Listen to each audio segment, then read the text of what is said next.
No, it's Victoria Field.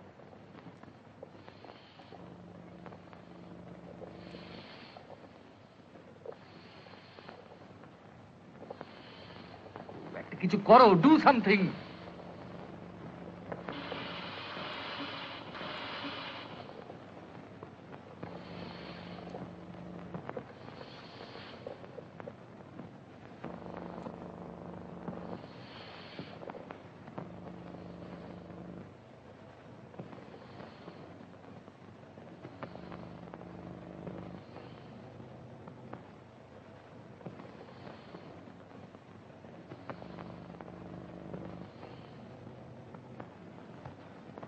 The patient has expired.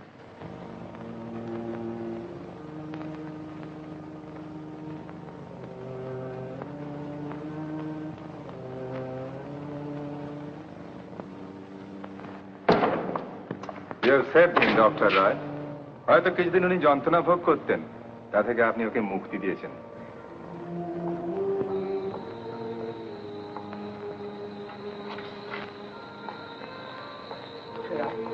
আমার বাবা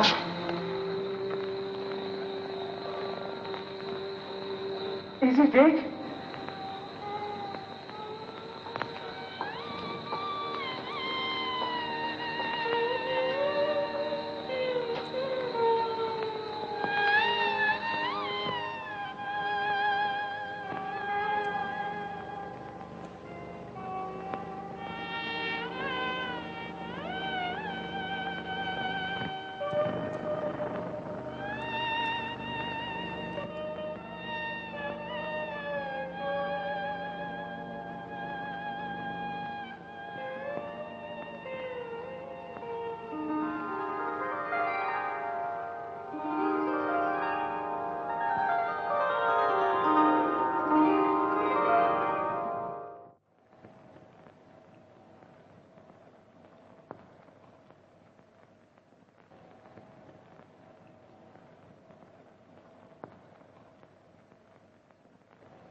মা মা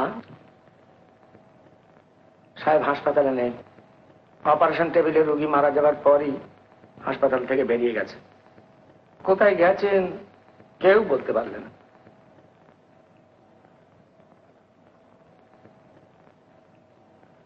তুমি যাও।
কথা রাখতে পারলাম না। আজ তোমাকে সাহায্য করতে পারিনি বলে আমি সত্যি খুব লজ্জিত।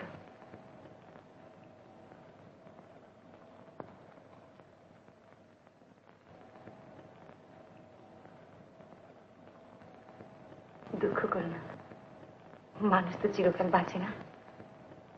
তাছাড়া ওর বয়সে তো অনেক হয়েছিল। আমি যে অচেনাকে বিয়ে করেছি সে অচেনা ঘর মুখ অচেনা নয়, সে অচেনা সংসারের বিয়ে অচেনা নয়, সে অচেনা নার্স অচেনা। তাকে গৃহলক্ষ্মী করে ঘরের মধ্যে সাজিয়ে রাখবার জন্য আমি বিয়ে করিনি। আমি বিয়ে করেছিলাম তাকে আমার অপারেশন টেবিলের পাশে চিরকালের মতো বেঁধে রাখবার জন্য। বাট দ্যাট অচেনা is dead. She is dead to me.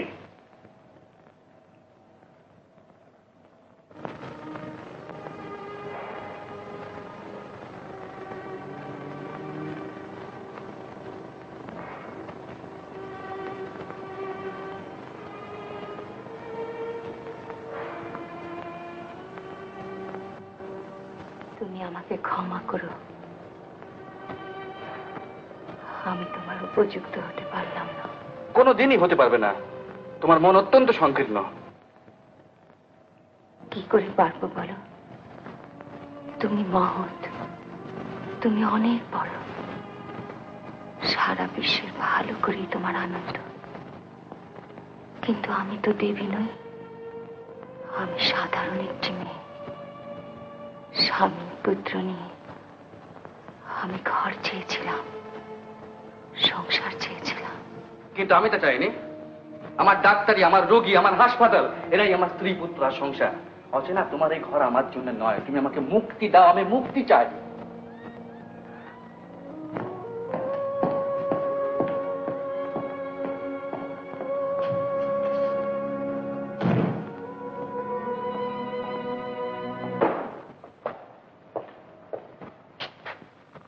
Good morning doctor Roy. Good morning. কাল রাত্রে আপনি বাড়ি যাননি? Any case doctor Bhattacharya?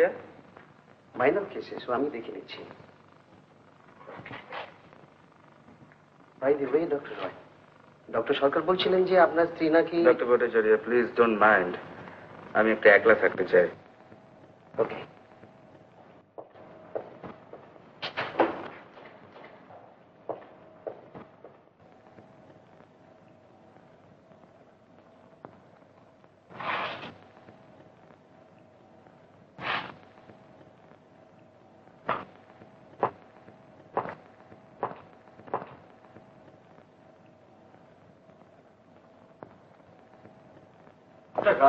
কালকে অপারেশন থিয়েটারে আপনার স্ত্রী অজ্ঞান হয়ে গেছিলেন? হ্যাঁ, তার জন্য আমি খুব লজ্জিত ডক্টর চক্রবর্তী। আপনার স্ত্রী অন্তঃসত্ত্বা? হোয়াট? হ্যাঁ, তার সম্বন্ধে হসপিটাল রিপোর্টই চাই।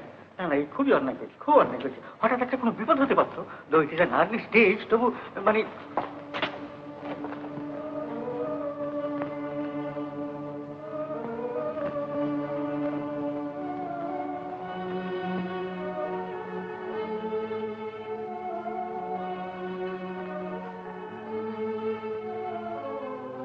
অচেনা,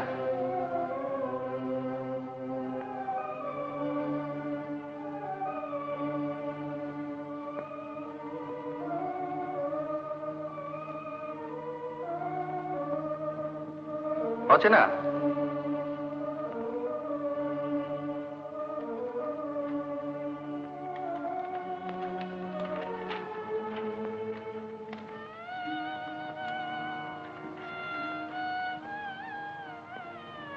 তোমার পথ আমার পথের থেকে অনেক দূর।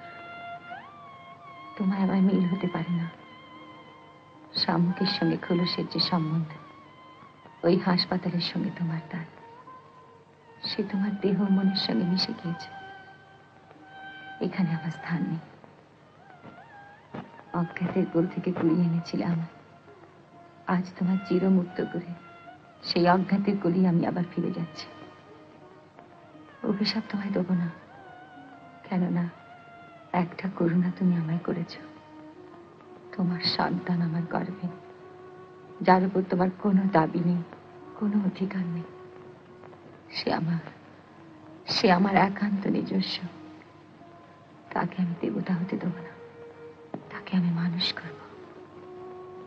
আমি জানি তোমার মহত্ব আমায় খোঁজ করবে, কিন্তু আমার শেষ হাত ফুরিয়েছে। ওই মরীচিকার জালে আর নিজেকে জড়াবো না। তোমার স্বামীত্বের অধিকার তুমি হারিয়েছ।